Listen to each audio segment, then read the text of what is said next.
Hello students, in the previous class of botany we have discussed about the Bentham-Hooker system of classification. There are several terms associated with Bentham-Hooker system of classification. So this class is specially for the terminologies associated with Bentham-Hooker system of classification, and I will teach you the important characters of the terms which are present in Bentham-Hooker system of classification. So let's start the class. The first term is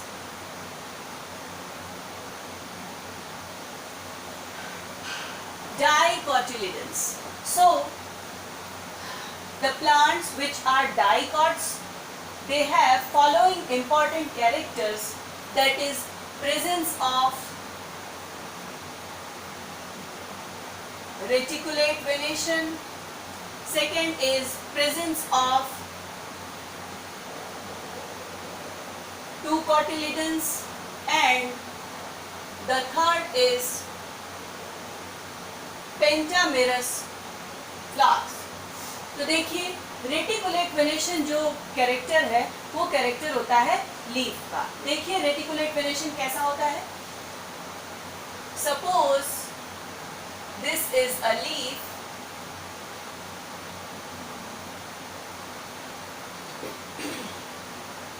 this is a leaf and this pattern is called as reticulate venation. जाल की तरह structure बन जाता है. Actually होता क्या है कि ये जो मिट्टी होती है उससे वेन्स निकलते हैं और इन वेन से छोटे छोटे वेनलेट्स निकलते हैं. तो ये पूरी लीफ में एक प्रकार का जाल की तरह स्ट्रक्चर बना लेते हैं, नेट लाइक स्ट्रक्चर बना लेते हैं. अगर आप हैंड लेंस की सहायता से कभी देखें तो आपको दिखाई देगा. तो इस प्रकार का जो स्ट्रक्चर होता है, वेनेशन होता है, उसे हम कहते हैं रेटिकुलेट वेनेशन. उसके बाद जितने भी डाइकॉट्स प्लांट्स होते हैं उनमें टू कॉटिलिडन पाया जाता है. Third is pentamerous flower. Pentamerous flowers means sepals 5 होंगे, पेटल्स 5 होंगे, या मल्टीपल ऑफ 5. जैसे 5 होंगे या तो फिर 10 होंगे, 15 होंगे, ऐसे. तो इसको कहते हैं पेंटामेरस फ्लावर. पेंटामेरस फ्लावर भी एक बहुत ही इंपॉर्टेंट कैरेक्टर होता है डाइकॉट प्लांट्स का. उसके बाद देखिए जो नेक्स्ट टर्म आया था वो था पॉलीपेटल. पॉलीपेटली का इंपॉर्टेंट कैरेक्टर है कि पेटल्स फ्री. पेटल्स कैसे होते हैं? फ्री होते हैं, अलग अलग होते हैं. जितने भी पेटल्स होते हैं उसको आप अलग अलग कर सकते हैं. They are not fused. तो ये हो गया पॉलीपेटली. पॉलीपेटली के बाद देखिए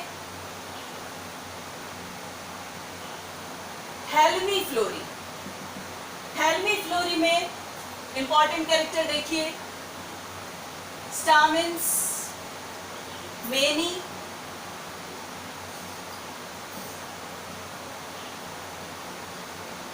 hypogynous flower, and third character is disc absent. देखिए स्टामेन्स मेनी. स्टामेन्स कितने होंगे? स्टामेन्स की संख्या कितनी होगी? मेनी होगी. उसके बाद देखिए हाइपोगाइनस फ्लावर. हाइपोगाइनस फ्लावर में जो ओवरी होती है वो सुपीरियर होती है. देखिए एक हम डायग्राम बना रहे हैं, उसमें आपको समझ में आएगा. एक फ्लावर का डायग्राम हम बना रहे हैं.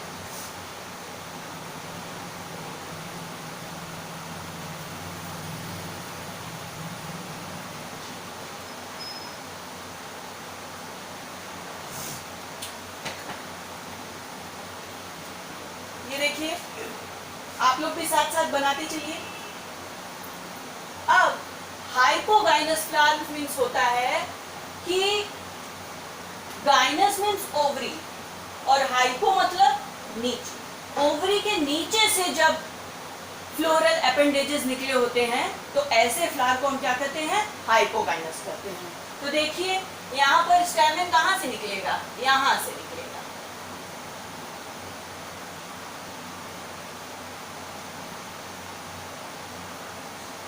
पेटल कहाँ से आएगा, यहीं से आएगा।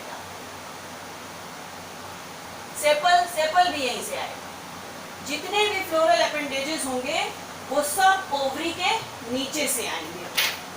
ये क्या है, ओवरी, और ये स्टामेन, ये petal, and this is sepal. तो ऐसे फ्लावर को हम क्या कहते हैं, हाइपोगाइनस फ्लावर कहते हैं। और जब हाइपोगाइनस फ्लावर होता है तो ओवरी चूंकि ऊपर पोजीशन पर है, सारे फ्लोरल अपेंडेजेस नीचे हैं, that's why ovary will be superior. तो यहाँ पर ओवरी क्या हो जाएगी, सुपीरियर हो जाएगी। इसमें डिस्क एब्सेंट होता है। उसके बाद देखिए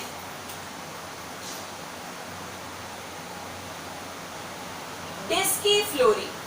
डिस्की फ्लोरी में ये भी हाइपोगाइनस फ्लावर इसमें भी होते हैं, और लेकिन इसमें डिस्की फ्लोरी इसका नाम है, इसमें डिस्क क्या होता है, प्रेजेंट होता है। उसके बाद देखिए नेक्स्ट है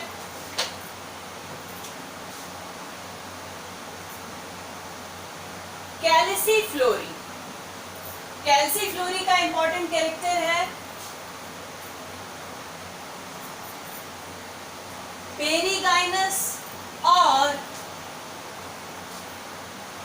एपीगाइनस कंडीशन यहाँ पर होती है। या तो पेरीगाइनस होंगे या एपीगाइनस होंगे, और चूंकि एपीगाइनस होगा इस वजह से ओवरी क्या हो जाएगी, ओवरी विल बी इंफीरियर। अब इसको देखिए एक डायग्राम की सहायता से हम आपको समझाते हैं।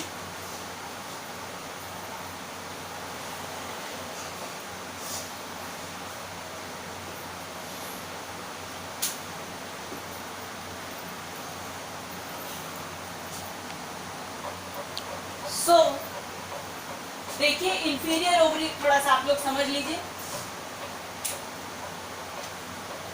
एपीगाइनस कंडीशन या पेरीगाइनस कंडीशन क्या होती है,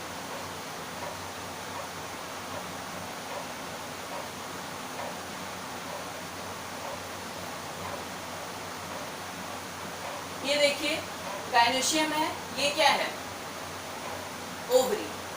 अब epigynous, gynous means ovary, epi means upon, ऊपर। ओवरी के ऊपर से जब फ्लोरल अपेंडेजेस निकलेंगे तो उस कंडीशन को आप क्या कहेंगे, एपीगाइनस कंडीशन कहेंगे। अब देखिए ऐसे होगा, ओवरी ये है, ओवरी के ऊपर से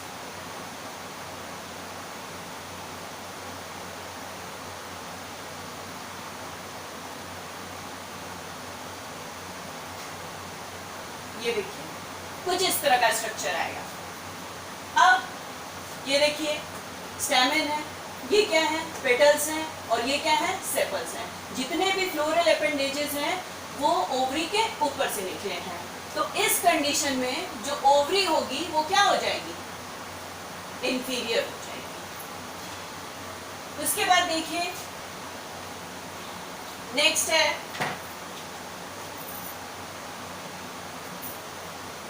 गैमोपेटैली। गैमोपेटैली में पेटल्स फ्यूज होते हैं, या आप कह सकते हैं कि पेटल्स आर यूनाइटेड। जितने भी पेटल्स पाए जाते हैं वो आपस में क्या होते हैं, फ्यूज रहते हैं। You can not differentiate, so this condition is called as गैमोपेटल्स। उसके बाद देखिए इन्फेरी। इन्फेरी में नाम से ही क्लियर है, प्रेजेंस ऑफ इंफीरियर ओवरी, ये वाली कंडीशन पाई जाएगी इन्फेरी। उसके बाद देखिए है हेट्रोमेरी। हेट्रोमेरी में देखिए क्या होता है, क्या क्या कैरेक्टर है, ovary superior next, carpels more than 2। Carpel क्या होता है? कोई बहुत बड़ी चीज नहीं है। Carpel is the female reproductive organ of a flower consisting of style, stigma and ovary। Clear है आप लोगों को? कार्पल क्या होता है? किसी भी फ्लावर का क्या होता है? फीमेल रिप्रोडक्टिव ऑर्गन होता है, जो कि बनता है किससे? स्टाइल, स्टिग्मा और ओवरी को मिलाकर के क्या बनता है? कार्पल्स बनते हैं। तो यहाँ पर देखिए कार्पल्स कितने हैं? मोर देन 2 है। यहाँ पर कौन सी कंडीशन होगी? मल्टी कार्पलरी कंडीशन होगी। उसके बाद देखिए नेक्स्ट है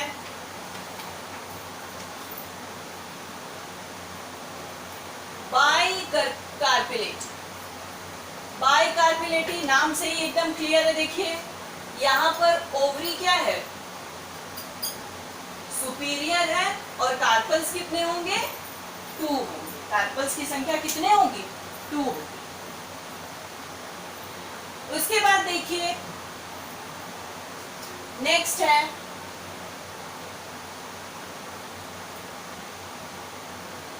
मोनोक्लेमाइडी। मोनोक्लेमाइडी में बहुत इंपॉर्टेंट कैरेक्टर है कि पेटल्स एब्सेंट। पेटल्स क्या होते हैं? एब्सेंट होते हैं। उसके बाद देखिए नेक्स्ट है कर्विम्ब्री। कर्विम्ब्री में देखिए नाम से ही क्लियर है, एम्ब्रियो कैसा होगा? कर्व्ड होगा। लिख लीजिए आप लोग भी, एम्ब्रियो कॉइल्ड या कर्व्ड। और सेकंड कैरेक्टर ओव्यूल जनरली 1। कितने ओव्यूल्स पाए जाते हैं? 1 ओव्यूल पाया जाता है।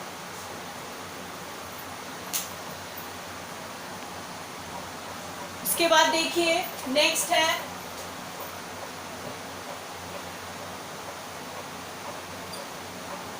मल्टी ओव्यूलेटी एक्वेटिकी। देखिए इसके क्या क्या कैरेक्टर हैं? मल्टी ओव्यूलेटी है तो ओव्यूल्स कितने होंगे? मेनी होंगे। Many ovules. इसके बाद एक्वेटिकी लगा हुआ है तो they are immersed aquatic plants. ये कैसे एक्वेटिक प्लांट्स होंगे?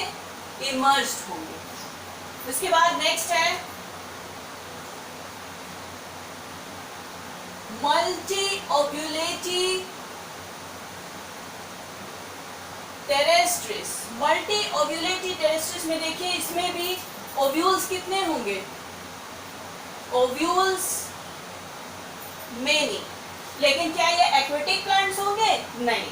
देखिए मल्टी ओव्यूलेटी के बाद क्या लगा है? टेरेस्ट्रिस लगा है। टेरेस्ट्रिस लगा है मतलब they are terrestrial plant. Terrestrial plants means ऐसे प्लांट जो कहाँ रहते हैं? जो जमीन पे पाए जाते हैं। They are land plants. तो plants will be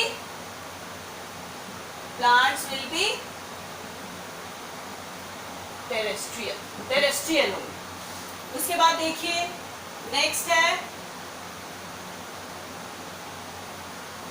माइक्रोएम्ब्री।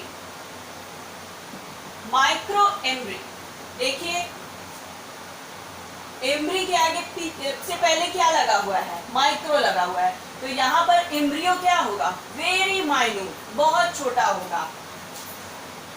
Embryo very minute. उसके बाद देखिए नेक्स्ट है डैफनेल्स। डैफनेल्स में ovary with 1 carpel and 1 ovule. Daphnails का कैरेक्टर है ovary with 1 carpel and 1 ovule. Next is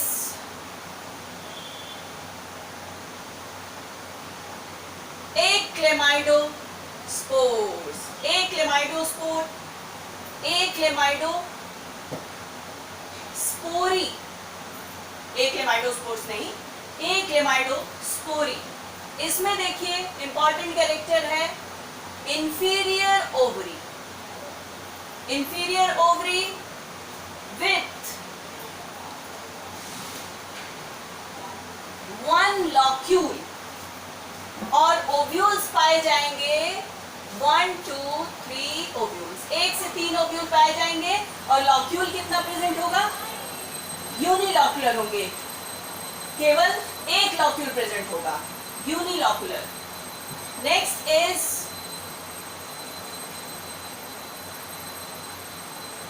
यूनिसेक्सुअल्स. यूनिसेक्सुअल्स में देखिए नाम से ही क्लियर है, फ्लावर्स कैसे होंगे? यूनिसेक्सुअल होंगे. यूनिसेक्सुअल फ्लावर्स मतलब कुछ फ्लावर्स ऐसे होंगे जिसमें सिर्फ मेल रिप्रोडक्टिव ऑर्गन पाया जाएगा और कुछ फ्लावर्स ऐसे होंगे जिसमें सिर्फ फीमेल रिप्रोडक्टिव ऑर्गन पाया जाएगा. तो ऐसे फ्लावर्स को हम क्या कहते हैं? यूनिसेक्सुअल फ्लावर कहते हैं.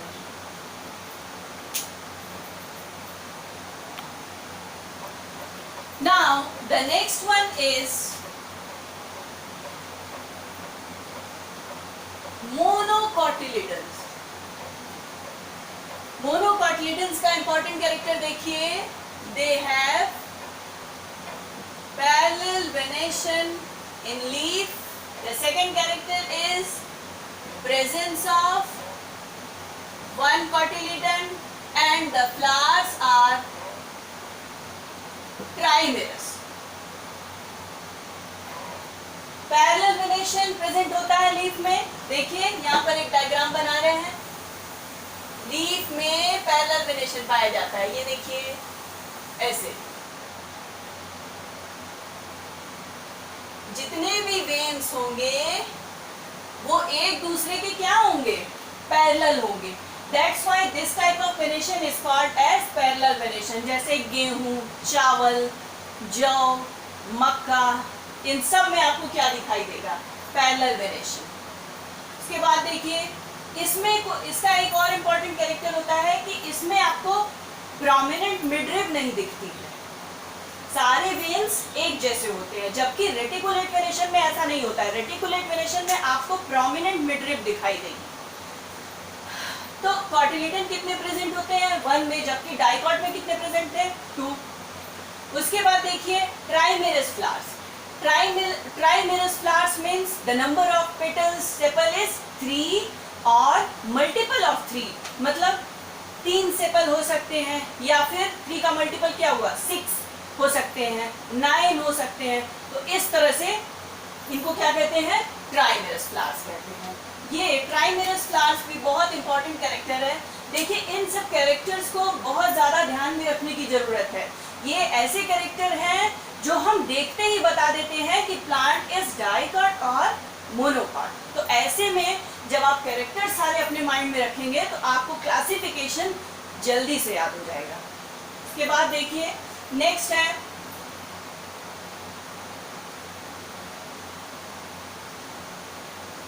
माइक्रोस्पर्मी. इसमें देखिए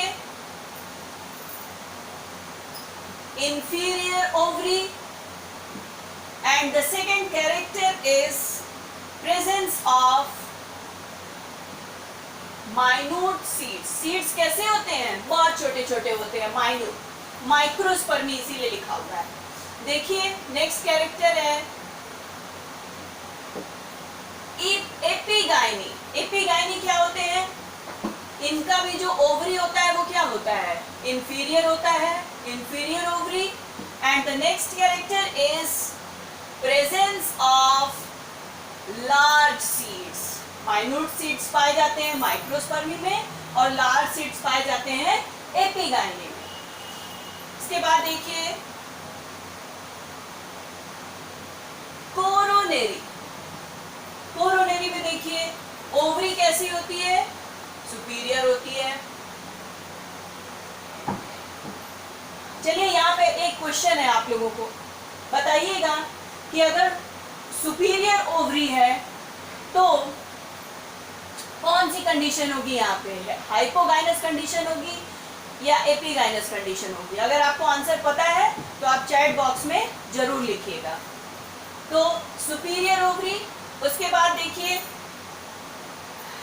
इसमें पाया जाता है कलर्ड पेरियंथ। पेरियंथ कैसा होता है, कलर्ड होता है।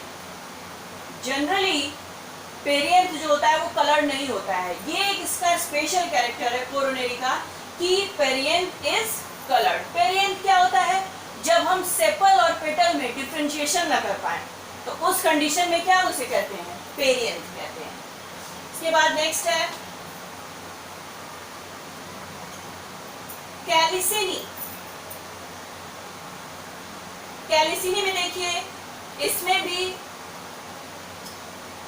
सुपीरियर ओवरी पाई जाती है और जो पेरियंथ होता है वो कैसा होता है, ग्रीन होता है। पेरियंथ किस कलर का है, ग्रीन कलर का है। उसके बाद देखिए नेक्स्ट नूडी फ्लोरी।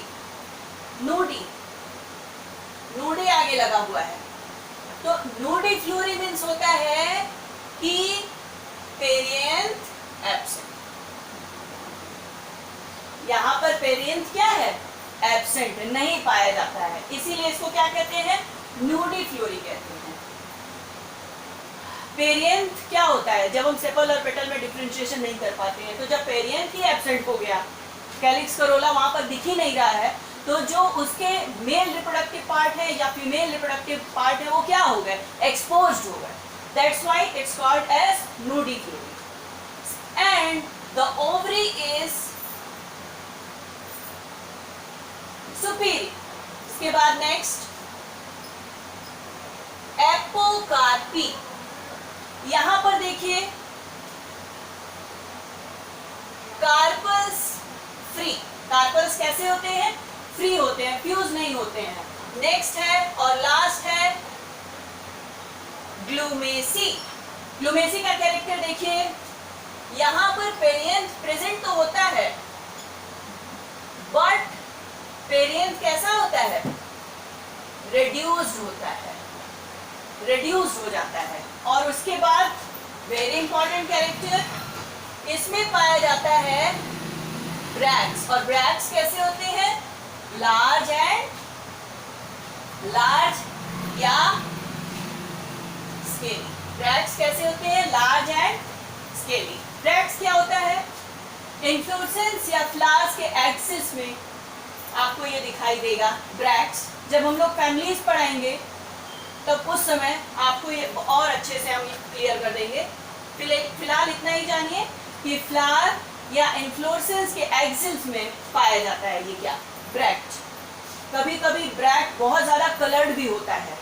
जैसे अगर आप लोग पोइनसेटिया का प्लांट देखे हो तो उसमें जो आपको रेड कलर का स्ट्रक्चर दिखाई देता है वो फ्लावर नहीं होता है, वो ब्रैक्ट ही होता है। बट इतना वो सुंदर होता है, रेड कलर का होता है, ब्राइटली कलर्ड होता है कि लगता है कि वो क्या है, वो उसका पेटल है, बट वो उसका क्या होता है, ब्रैक्ट होता है। उसी तरह अगर बोगनविलिया का भी प्लांट अगर आप लोग देखे हो तो उसमें भी जो पिंक कलर का आपको दिखता है वो क्या होता है, उसका ब्रैक्ट होता है। फ्लावर अगर आप देखना चाहें तो उसके अंदर होता है बहुत ही छोटा छोटा।